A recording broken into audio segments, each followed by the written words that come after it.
வணக்கம். மார்க்கெட் இன்னைக்கு சூப்பர் டூப்பரா இருந்துச்சு. என்னடா 100 பாயிண்ட் ஏறினது சூப்பர் டூப்பரா இருக்குன்னு சொன்னால் ஒன்றும் இல்லை. நேத்தோட லோ ரைட் 21,821. நான் சொல்றது வந்து ஃபியூச்சர்ஸ், நிஃப்டி ஃபியூச்சர்ஸ் 800 உடைக்கக்கூடாதுன்றது நம்ம வெயிட் பண்ணிட்டு இருந்தோம், உடைக்கல. அண்ட் அந்த லோல இருந்து நம்மளுக்கு லிஃப்ட் கொடுத்துருக்கு. எவ்வளவு தூரம் லிஃப்ட் கொடுத்துருக்கு? ஆல்மோஸ்ட் 22,300. இன்னைக்கு க்ளோஸ் ஆனது 22,312 ரைட். அப்போ இங்கே ஒரு 300 பாயிண்ட், அங்கே வந்து ஒரு 200 பாயிண்டே போடுங்களேன், 21 பாயிண்ட் தானே. ஸோ ஆல்மோஸ்ட் 500 பாயிண்ட் பிடிச்சிக்கு. 450 பாயிண்ட், 470 பாயிண்ட். செம்ம ரேலி. இதுக்கு மேலே என்னங்க வேணும்? 2 நாளில் வந்து 450 பாயிண்ட் வருதுன்னு சொன்னால் அல்வா சாப்பிட்ற மாதிரி சாப்பிடலாம். இது வந்து நிஃப்டி மட்டும். பேங்க் நிஃப்டி தனி கதை. பேங்க் நிஃப்டி இன்னைக்கு வந்து ஒன்றும் பெரிய பர்ஃபார்மன்ஸ் கொடுக்கல. 71 பாயிண்ட்ஸ் தான் plus. And intraday swing close to about 400 points, 399 points. Nifty கூட நீங்க எடுத்துக்கிட்டீங்கன்னா ஆல்மோஸ்ட் 204 பாயிண்ட்ஸ் இன்ட்ராடே ஸ்விங். இன்னைக்கு வந்து நீங்க வந்து சார்ட்டை நீங்க பாத்தீங்கன்னா, நான் இன்னைக்கு சார்ட் ஷேர் பண்ணல, சார்ட்டை நீங்க எடுத்துக்கிட்டீங்கன்னு சொன்னால் நேத்து வால்யூமோட இன்னைக்கு வால்யூம் கம்மியா இருக்கு.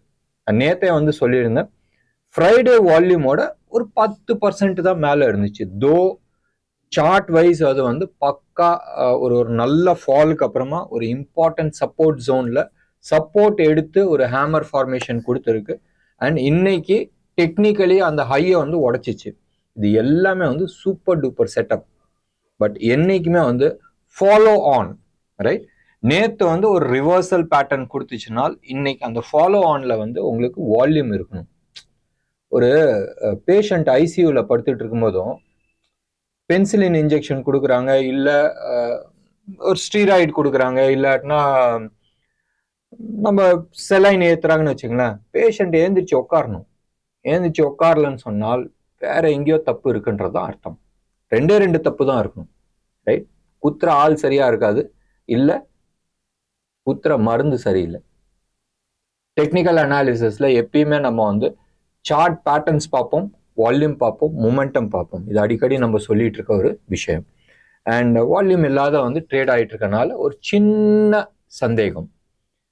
இது காரணம் என்னது விசாரணை நீங்க பாத்தீங்கன்னா, நம்ம தலைவர் பேசுறாரு, ஃபெட் சேர்மன் ரைட், 7:30 மணிக்கு பேசுறாரு.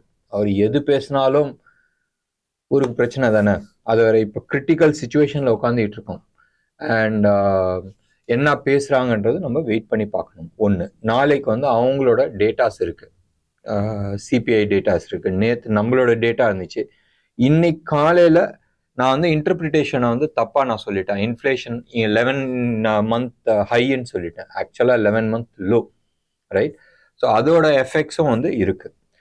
எப்பயுமே ஞாபகம் வச்சுங்க, எலெக்ஷன் சமயத்துல, அதுவும் இந்த சீசன் ரைட், இது வந்து மழை வரல. ஜூன் 1ஆம் தேதி தான் மழை வரப்போகுது. அதுக்கு முன்னாடி இருக்கிற சீசன்ல எப்பயுமே வந்து காய்கறி விலை, நிறைய விலைகள் எல்லாமே வந்து ஏறும். ஜூன் 1ஆம் தேதி மழை வந்து அதுக்கப்புறமா விளையாடுதுன்றது அடுத்த விஷயம். பட் டெஃபினட்டா அந்த சமயத்துல வந்து மழை நல்லா இருக்குன்னு சொன்னா இன்ஃப்ளேஷன் ஆட்டோமேட்டிக்காவே வந்து குறைஞ்சிடும். இது மாதிரிலாம் இருந்தும் நம்மளோட இன்ஃப்ளேஷன்ஸ் குறைஞ்சி இருக்குனால் it is only because of oil price and சில கமாடிட்டி ஐட்டம்ஸ், எஸ்பெஷலி காய்கறி விலைகள். இது எல்லாமே வந்து ஓரளவு குறைஞ்சிருக்கு, கூல் டவுன் ஆயிருக்கு when compared to the previous month. சரி, மார்க்கெட்டுக்கு வரலாம். இன்னைக்கு வந்து மார்க்கெட்ல நம்ம எடுத்துக்கிட்டோம்னு சொன்னால் செக்டர் வைஸ் மெட்டல்ஸ் சூப்பர் டூப்பரா இன்னைக்கு மெட்டல் பர்ஃபார்மன்ஸ். இதுக்கு அடுத்தபடியா infrastructure, telecom, automobile right. Main sector இருக்குல்ல, பேங்கிங் ஆகட்டும், என்பிஎஃப்சி ஆகட்டும், இவங்களாம் வந்து பர்ஃபார்மன்ஸ் கொடுக்கல.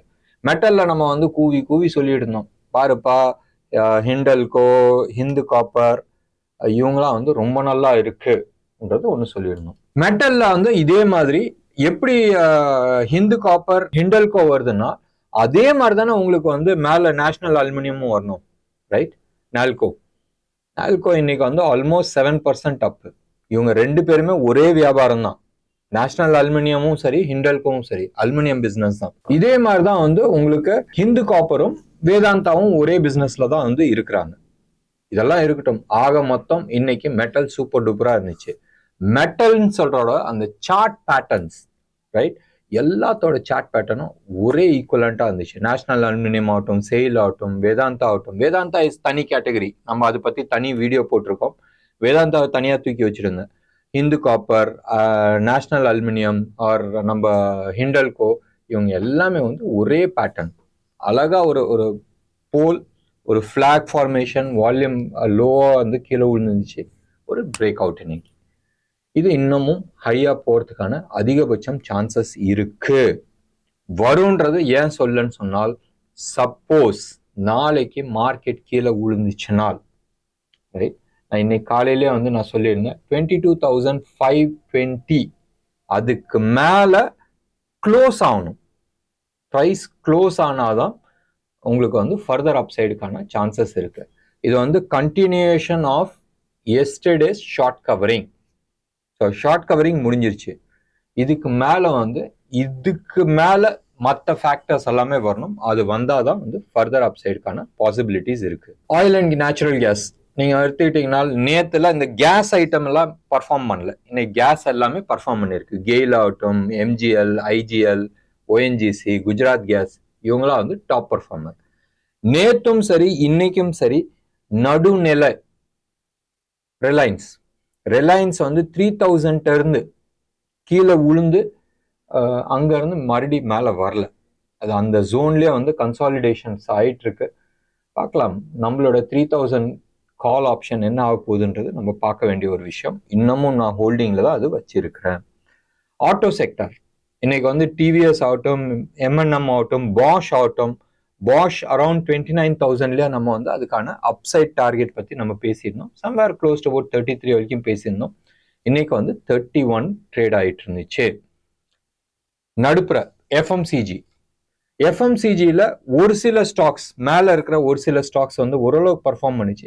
பாட்டம் சைடில் இருக்கிற காட்ரேஜ் கன்சியூமர் ஆகட்டும், யூபிஎல் ஆகட்டும், கோல்கேட்டு, மெக்டாவல்ஸ், இவங்களாம் வந்து பர்ஃபார்ம் பண்ணல. பல்ராம்பூர் சீனி, மெரிகோ முந்தா நேத்தனைக்கு ஒரு பெரிய gap up with big volume, right. And அந்த வால்யூம் வந்து இன்னமும் ஹோல்ட் ஆன் ஆகிட்டு இருக்கு. பாட்டா இந்தியா, டைட்டன் இன்னும் வந்து ரிகவர் ஆகலை. டோ இன்னைக்கு வந்து 1% அப் ஆயிருக்கு, ஒன்றும் பெருசாக ஆகலை. மறுபடியும் நான் சொல்கிறேன், இங்கே இருந்து ஃபர்தர் அப்சைடு ஷார்ட் டேர்முக்கு நீங்கள் வாங்குறீங்க, ஒரு வாரம் 10 நாள், கொஞ்சம் அவாய்ட் பண்ணீங்க. வாலடைல் இருக்கிறதுக்கான சான்சஸ் இருக்கு. இல்லை எனக்கு வந்து 10-12% வந்து இங்கே அங்கே போனாலும் ஹார்ட் அட்டாக் வராதுன்னு சொன்னால் பாட்டம் ஃபிஷிங்ஸ் நீங்கள் பண்ணலாம். பட் மணி மேனேஜ்மெண்ட் பார்த்து பண்ணுங்க. ஃபுல் கேஷை வந்து பார்க் பண்ணாதீங்க. ஒரு 40-45% கேஷை வந்து கையில் வச்சிங்க. மீதி வந்து ஒரு 8-10 ஸ்டாக்கு, மேக்சிமம் 12 ஸ்டாக்கு, ஒரு 3 இல்லை 4 செக்டாரில் இன்வெஸ்ட் பண்ணுறதுக்கு பார்க்கணும். இன்டர்நேஷ்னல் மார்க்கெட் உப்புச்சப்பு இல்லாத இருக்கு. யூஎஸ் மார்க்கெட் மோர் ஃபிளாட்டிஷாக இருக்கு. நேற்று எப்படி இருந்துச்சோ அதே மாதிரி தான் இருக்கு. தலைவர் பேச போறாருல, இன்னும் ஒரு 1 ஹவர்ல பேச போறாரு. ஸோ அதுக்கான எஃபெக்ட் இருக்க தான் செய்யும். பார்க்கலாம் தலைவர் என்ன சொல்றாருன்றது பார்த்துட்டு ஃபர்தர் டிசிஷன்ஸ் எடுத்துக்கலாம். நேற்று யூஎஸ் பாண்ட் மார்க்கெட் ஸ்லைட்டாக கீழே விழுந்துருந்துச்சு. அதுக்கான எதிர்வழி தான் நம்ம வந்து கோல்டு வந்து பெருசாக சரிஞ்சிச்சு. இன்னைக்கு மீண்டும் கோல்டு அந்த 2340-350 அந்த ஜோனுக்கு வந்து வந்துடுச்சு. ருப்பியை பொறுத்த வரைக்கும் அதே லெவல் தான் இருக்கு. 8350 அந்த ஜோன்ல தான் வந்து ட்ரேட் ஆகிட்டு இருக்கு. ஆர்பிஐ சூப்பராக அதை மெயின்டைன் பண்ணிட்டு போயிட்டு இருக்காங்க. கோல்டை பொறுத்த வரைக்கும் இந்தியாவில் ஹோல்சேல் ரேட் 24 கேரட் வித் ஜிஎஸ்டியோட இப்போ ட்ரேட் ஆகிட்டு இருக்கிறது வந்து 7480 to 500 அந்த ஜோன்ல வந்து ட்ரேட் ஆகிட்டு இருக்கு. சில்வரை பொறுத்த வரைக்கும் 86,500 level per KG 999 quality silver வந்து ட்ரேட் ஆகிட்டு இருக்கு. நாளைக்கு மார்க்கெட் எப்படி இருக்க போகுது? மோஸ்ட் லைக்லி காலையில நான் முடிஞ்ச அளவுக்கு வந்து ப்ரீ மார்க்கெட் நான் கொடுக்கறதுக்கு வழி பார்க்குறேன். 1. 2வது மோஸ்டா நாளைக்கு ஒரு டைரக்ஷன்லெஸ் இருக்கிறதுக்கான அதிகபட்சம் வாய்ப்பு இருக்கு. இன்னைக்கே வந்து ஒரு டைரக்ஷன்லெஸ்ல தான் வந்து முடிஞ்சிருக்கு. பார்க்கலாமே நாளைக்கு. இன்னைக்கு யூஎஸ் மார்க்கெட் என்ன ஆகுது, பிளஸ் மற்ற டேட்டாஸ் எல்லாமே வரும். இப்போ மணி வந்து 6:15 தான் ஆகுது. 6:30-7 மணி பக்கமாக வரும்போதும் அந்த டேட்டாஸை வச்சு நாளை காலையில் டிஸ்கஸ் பண்ணலாம். ஏன்னா நேர்களே, இன்னைக்கு ப்ரோக்ராம் உங்களுக்கு பிடிச்சிருந்துச்சுன்னா லைக் பண்ணுங்க, ஷேர் பண்ணுங்க, டெஃபினட்டாக உங்களோட கமெண்ட் பாக்ஸில் கொடுங்க. நன்றி, வணக்கம்.